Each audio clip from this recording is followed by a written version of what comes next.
at the end of the day, the doctors, they never want to put their password into any system, right? Anybody who's worked on a medical device that's in an operatory knows that one of the biggest complaints about that medical device in the operatory is that the doctor has to sign on and tell the system who they are when they walk into the room, right?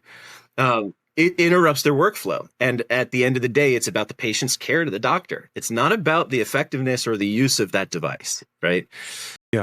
Hey, I'm gonna touch on something you mentioned, and then throw it over to Trevor.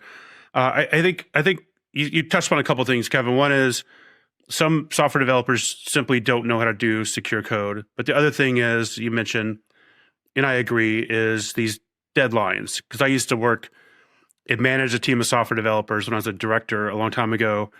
And we were developing a product, and we had like a 6-month time frame. And then the CEO came to me and said, we sold a bunch of the products.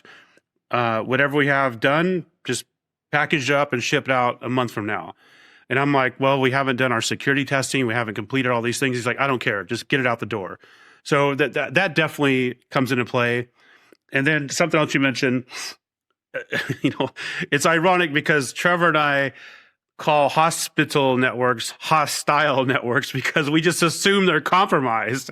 So I'm curious, like, what your take is on what Kevin said, Trevor. I think the point about doctors having their workflow interrupted by logins is spot on, and the mitigation that doctors usually have. And I mean, anytime you go to a doctor's office, or if you're in a hospital for whatever reason, sticky notes with the password stuck on the device every single time.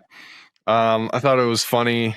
Last time I was in and out of a hospital, I had a broken leg, and so I was going back and forth for rehab all the time. And they would, take all sorts of readings and measurements and all that whatnot whenever I'd go in. And I would see like the x-ray machine. It had a login page, and there was the password stuck on it. The IP of the x-ray machine was stuck on it on a sticky note. It was on every single device that had some sort of computer built in. And so I think that, in general, just places where a lot of people are interacting with something are going to be insecure.